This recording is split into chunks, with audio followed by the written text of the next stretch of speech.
مسلم ہی نہیں ہے۔ تو آج مسلمانوں کے ساتھ فلسطین میں کیا گزر رہی ہے، آج مسلمانوں کے ساتھ ہندوستان میں کیا گزر رہی ہے، آج مسلمانوں کے ساتھ کشمیر میں کیا گزر رہی ہے، آج مسلمانوں کے ساتھ میانمار میں کیا گزر رہی ہے، تو ظاہر ہے کہ ہم مسئول ہیں کہ ہم سے پوچھا جائے گا آپ ان کے بارے میں کیا کر رہے ہیں۔ کتنی عجیب بات ہے، گاجر مولیوں کی طرح مسلمان کاٹے جا رہے ہیں اور مسلمان ملک خاموش ہے۔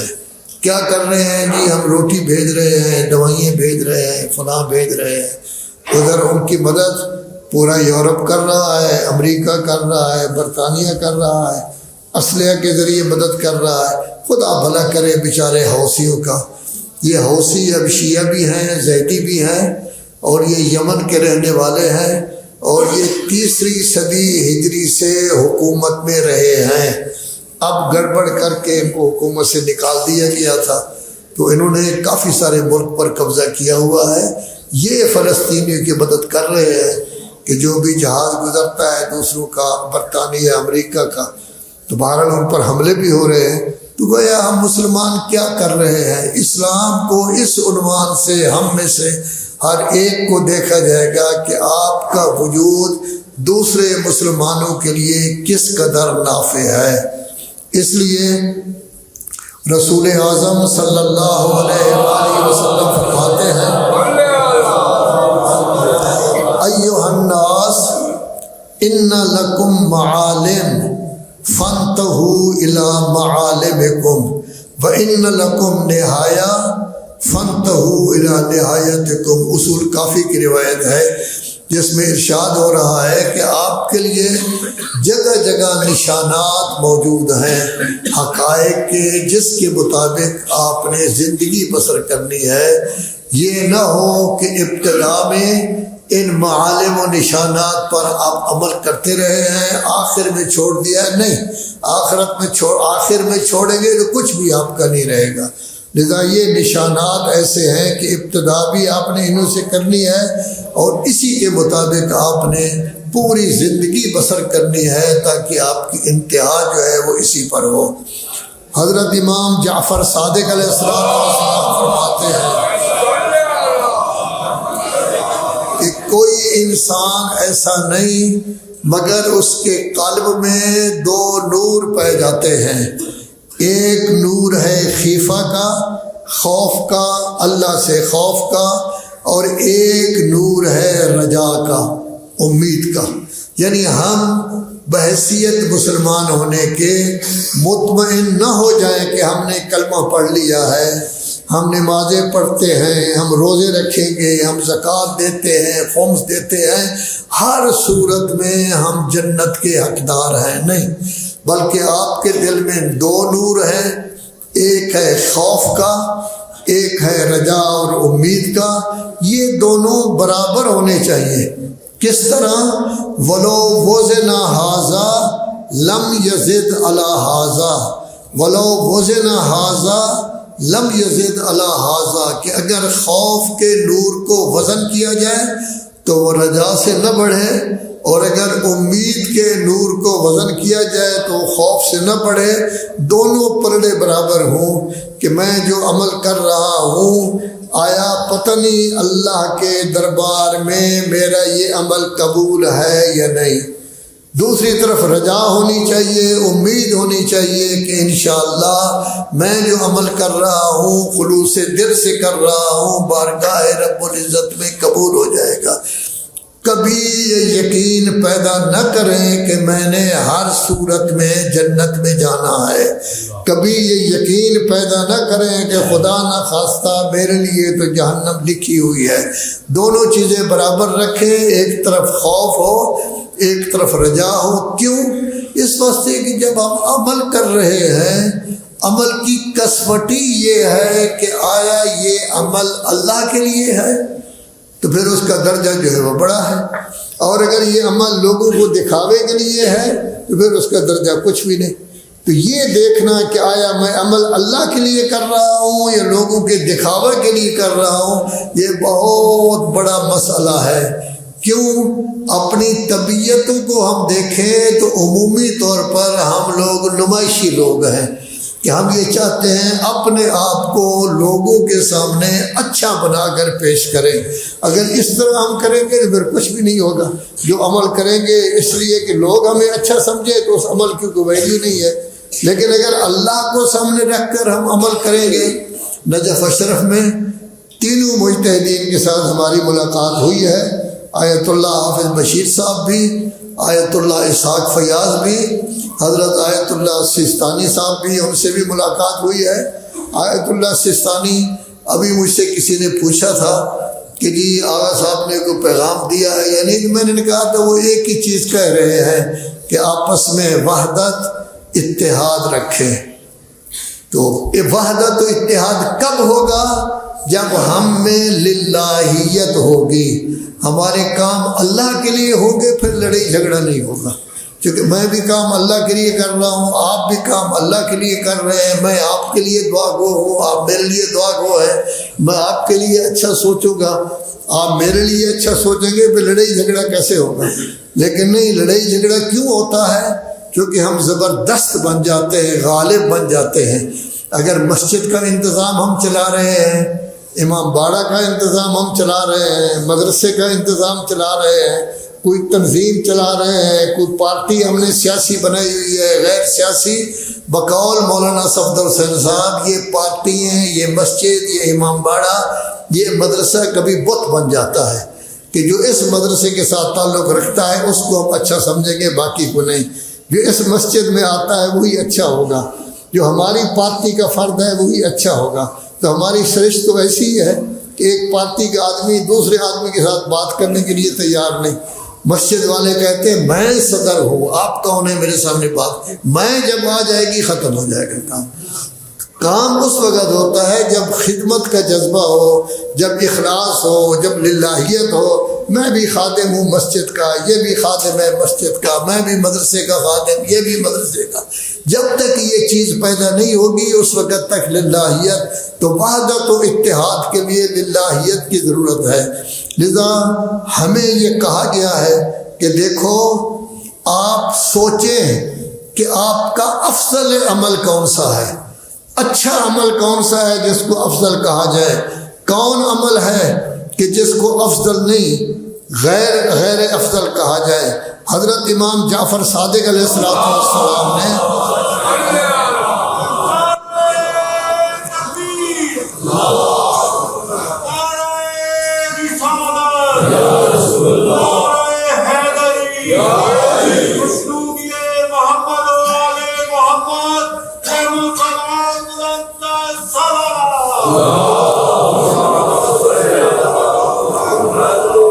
کسی نے سوال کیا تو امام نے اس کے جواب میں لکھا ان اردت ان یختم عملک حتی تقبض وانت فی افضل الاعمال، اگر تو یہ چاہتا ہے کہ تیرے عمل کا خاتمہ اس طرح ہو کہ جب تیری روح قبض ہو اور تو بہترین عمل کر رہا ہو، فعظم للہ حقہ، اللہ کو بڑا سمجھ، اللہ کی عظمت کا قائل ہو جا، اللہ کی کبریائی کا قائل ہو جا، کسی اور کو اس چیز میں جو ہے وہ نہ لے آ، اور پھر کبھی اس طرح نہ کر کہ اللہ کی نعمتوں کو آپ اللہ کی معصیت میں استعمال کریں۔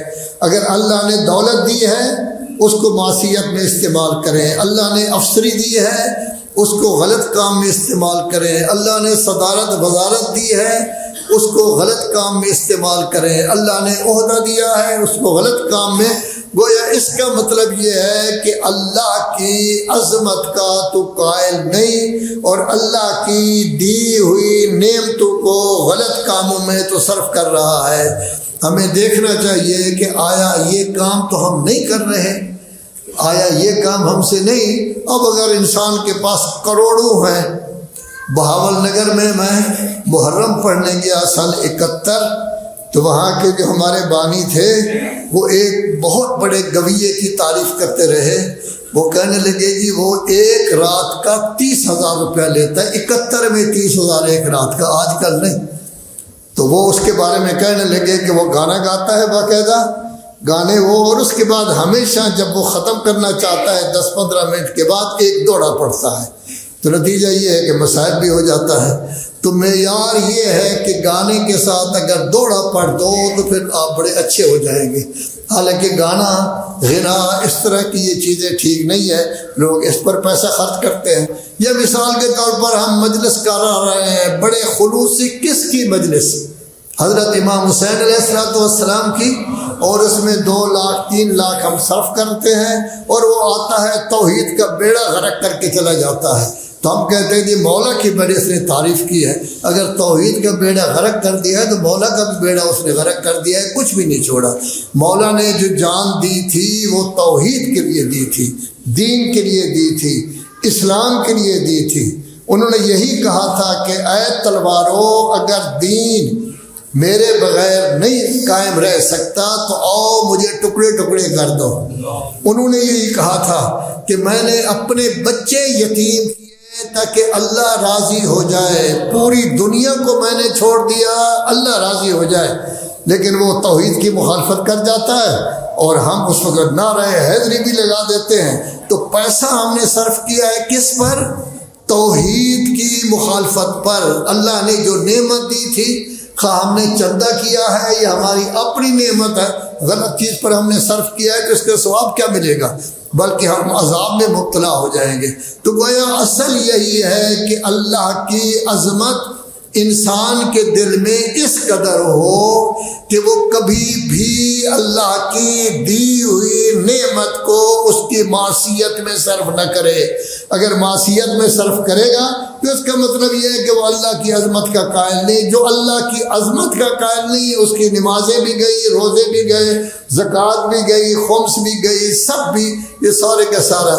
کیا جو لوگ رشوت خور ہوتے ہیں وہ لوگوں کی مدد نہیں کرتے؟ وہ لوگ جو لوگوں کا ڈاکہ مار کے مال اکٹھا کرتے ہیں، وہ کہتے تھے ایک سلطانہ ڈاکو ہوتا تھا، اس کی خوبی یہ تھی کہ امیروں کا مال لوٹتا تھا اور غرباء کی خدمت کرتا تھا۔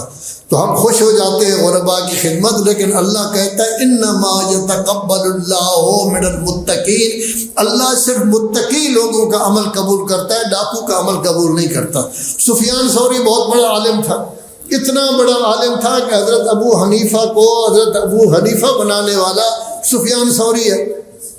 ایک دفعہ وہ حضرت امام جعفر صادق علیہ السلام کی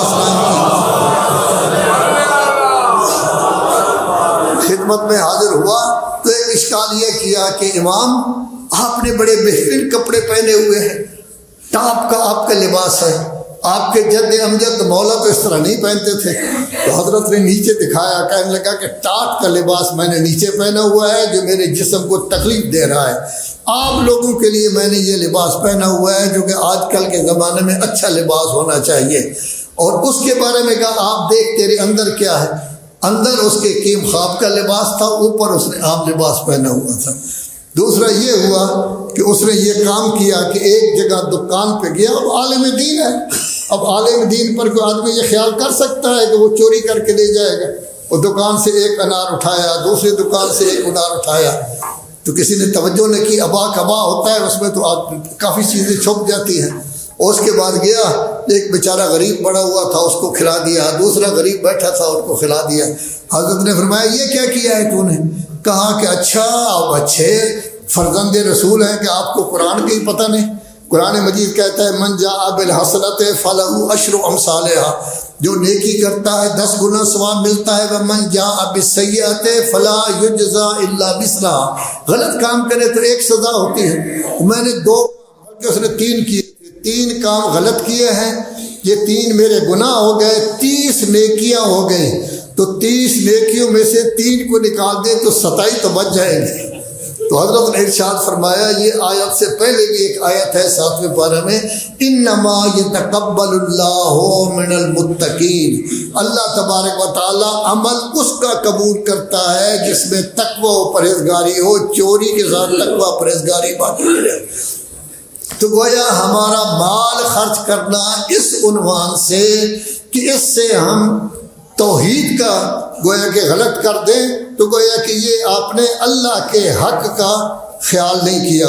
تو ایسی صورت میں ضروری ہے حضرت عیسیٰ علیہ السلام کہتے ہیں ان الناس یقولون ان البنا باساسہ، عام طور پر یہی کہ جب کوئی آپ نے سنگ بنیاد رکھنا ہے تو نیچے اس کی بنیاد رکھی جاتی ہے۔ حضرت عیسیٰ کہتے ہیں میرے نزدیک یہ بنیاد کامل نہیں، بلکہ میرے نزدیک آخری اینٹ جو رکھ رہے ہیں آیا وہ ٹھیک ہے، یعنی پہلی آپ نے ٹھیک رکھی، دوسری ٹھیک رکھی، کئی مہینے لگ گئے، آخری اینٹ جو رکھ رہے ہیں آیا وہ ٹھیک ہے یا نہیں۔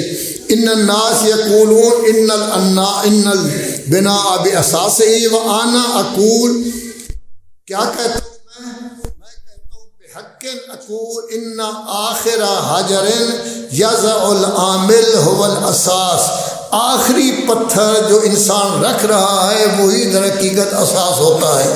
اگر ابتدا میں اچھا کام آپ نے کیا ہے، آخر میں کسی کی غلط اینٹ آپ نے رکھ دی ہے تو ساڑے کا ہو گیا ہے، آپ کے مال میں وہ بھی شریک ہو جائے گا، لہذا وہ آپ کا مال اپنی جگہ نہیں رہتا۔ اسی کو کہا گیا ہے وَلَا تَمُوتُنَّ إِلَّا وَأَنْتُمْ مُسْلِمُونَ، آپ اچھا عمل کر رہے ہیں، کوشش کریں کہ میرا آخری عمل بھی اچھا ہو اور میں اسلام کی حالت میں مروں۔ اگر اچھا آدمی کر رہا ہے، روایات میں ہے کہ جس وقت انسان احتضار کی حالت میں ہوتا ہے، موت کا وقت قریب ہے، اس کو بہت زیادہ پیاس محسوس ہوتی ہے، زبردست اس کو پیاس محسوس ہوتی ہے، اس وقت کہا جاتا ہے اس کو پانی دے دو۔ یہ خیال نہ کرنا کہ ڈاکٹر نے منع کیا ہے جس کو پانی تو جا رہا ہے 2-4 منٹوں میں 10 منٹوں میں جا رہا ہے، وہ پانی مانگ رہا ہے دو، اگر نہیں دے رہے آپ تو شیطان آ جاتا ہے پیالہ لے کر، وہ کہتا ہے میں دینے کے لیے تیار، پہلے تو اس کی بات کو نہیں مانتا، لیکن جب مجبور ہو جاتا ہے بہت زیادہ پیاس تو کہتا ہے ہاں مجھے دے دو، کہتے ہیں آدھے اعمال دے دو، پھر تھوڑی دیر بعد وقت طلب کرتا ہے، پھر کہتا ہے باقی اعمال بھی دے دو، تو کبھی کبھی سارے اعمال انسان شیطان کو دے جاتا ہے صرف 2 گھونٹ پانی کے لیے۔ اس لیے کہا گیا ہے کہ آخر وقت میں جب انتظار ہو، پڑھے لکھے لوگوں کو یعنی تجربہ کار لوگوں کو پتہ چل جاتا ہے کہ اب موت کا وقت قریب ہے، تو ایسی صورت میں جو چیز بھی وہ طلب کر رہے ہیں اس کو دو تاکہ شیطان کے پھندے میں نہ آئے۔ وَلَا تَمُوتُنَّ إِلَّا وَأَنْتُمْ مُسْلِمُونَ، آپ کی موت اس حالت میں ہونی چاہیے کہ در حقیقت اس موت کو اسلام کے اوپر کہا جائے، کسی اور چیز کے بارے میں جو ہے وہ نہ کہا جائے۔ اسی طرح ذکر کیا جا رہا ہے ان آخر حجر یضع العامل هو الاساس، یہ روایت میزان الحکمت میں بھی ہے، بہار میں بھی ہے۔ اصل عمل یہ ہے کہ اس کا خاتمہ کس پر ہوتا ہے۔ ہم جب زندگی بسر کر رہے ہیں، شیطان ہر وقت گمراہ کرنے کے لیے تیار ہے، آخر عمر میں ہمیں بگڑ نہیں جانا چاہیے۔